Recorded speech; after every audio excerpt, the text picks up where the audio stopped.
Brought to you by Sensodent K। अभी लेके आए सेंसोडेंट के। टूथ का करंट गॉन तो लाइफ का करंट ऑन। क्या आपके साथ भी ऐसा होता है?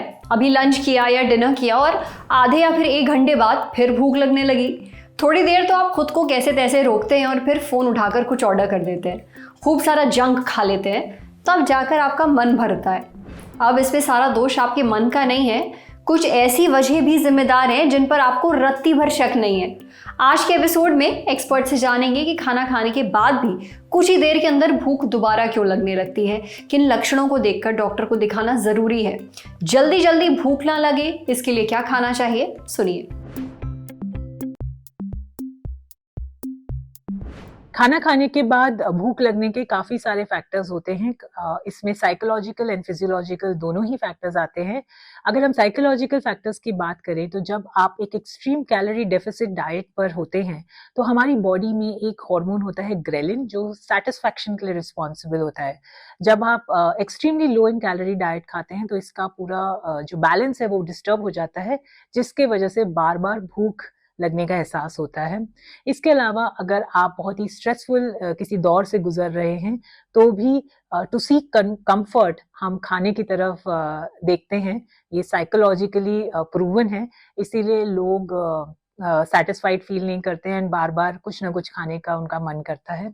इसके अलावा आउट ऑफ बोर्डम भी ये एक तरह का एडिक्शन लोग डेवलप कर लेते हैं, जिसमें आप जब भी बोर हो रहे होते हैं तो अपने आप को एंटरटेन या खुश करने के लिए हम बार बार खाने की तरफ अपना हाथ बढ़ाते हैं।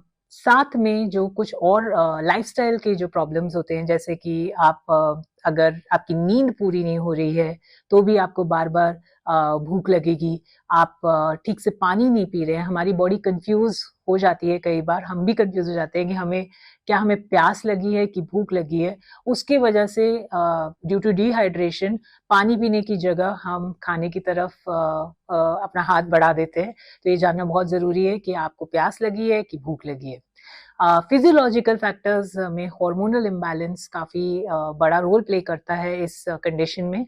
अगर आपके hormones like leptin and ghrelin जो सेटिस्फैक्शन और भूख दोनों के लिए रिस्पॉन्सिबल होते हैं, अगर उनका बैलेंस डिस्टर्ब है तो आपको बार बार भूख लगेगी। अगर आपको हाइपर थायराइडिज्म है, जिसमें आपकी ग्लैंड हाइपर एक्टिव है, तो भी आप सेटिस्फाइड नहीं फील करते हैं। इसके अलावा अगर आपकी डाइट में काफ़ी ज़्यादा सोडियम और लो इन फाइबर है, प्रोटीन की कमी है, तो भी आप को बार बार भूख लगेगी, क्योंकि ये तीनों जो न्यूट्रिएंट्स हैं इनकी कमी या बहुत ज़्यादा एक्सेस से आप की बॉडी का पूरा बैलेंस बिगड़ जाता है। इसके साथ साथ अगर आपको टाइप 2 डायबिटीज़ की शिकायत है तो भी due to disturbed blood sugar levels आप को थकान और भूख का एहसास होता है। कोई भी फैक्टर हो, मेडिकल प्रैक्टिशनर या उसके एक्सपर्ट्स के पास जाना बहुत ज़रूरी है। अगर आपको लगता है कि ये साइकोलॉजिकल फैक्टर्स हैं तो उनके लिए उनके रिस्पेक्टिव एक्सपर्ट्स के पास जाइए। अगर आपको लगता है कि ये कोई फिजियोलॉजिकल प्रॉब्लम है, अचानक से आप ऐसा फील कर रहे हैं, तो ज़रूर अपना एक कंप्लीट चेकअप कराएं और एक्सपर्ट की सलाह लें। रही बात लाइफस्टाइल चेंज की, तो एक्सरसाइज करना बहुत ज़रूरी है इस कंडीशन के लिए। आप जब एक्सरसाइज करते हैं आपकी हार्मोनल हेल्थ ऑटोमेटिकली इम्प्रूव हो जाती है। एक वेल बैलेंस्ड डाइट का होना बहुत ज़रूरी है। छोटे छोटे चेंजेस आपको अपनी डाइट में लाने पड़ेंगे।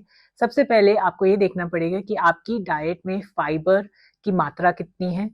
एक दिन में आपको एटलीस्ट 25 से 35 ग्राम का फाइबर इंटेक करना चाहिए। इसके अलावा प्रोटीन होना बहुत ज़रूरी है। प्रोटीन ना ही सिर्फ मसल बिल्डिंग में आपकी मदद करता है, बल्कि शुगर लेवल्स को भी कंट्रोल करने में हेल्प करता है। साथ में आप अगर कॉम्प्लेक्स कार्ब्स की तरफ स्विच करेंगे, जितने भी हमारे अनाज हैं, जितने भी अनप्रोसेस्ड तरीके से हम अपनी इंडियन डाइट में अनाज लेते हैं, उसे ज़रूर अपनी डाइट में ऐड करें।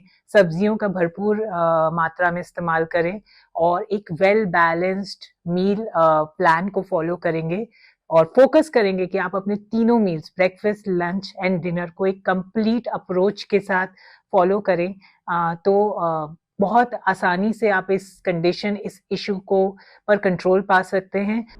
आप समझे खाना खाने के बाद भी बार बार क्यों भूख लगती है, इसलिए अगली बार ऐसा हो तो अपने खाने में प्रोटीन और फाइबर वाली चीज़ें ज़रूर जोड़ लीजिए। अब बढ़ते हैं सेहत के अगले सेगमेंट की तरफ, तन की बात। आपको पता है जब बच्चा माँ के पेट में होता है तब वो सांस कैसे लेता है, जो कार्बन डाइऑक्साइड वो छोड़ता है वो माँ के शरीर से बाहर कैसे जाता है।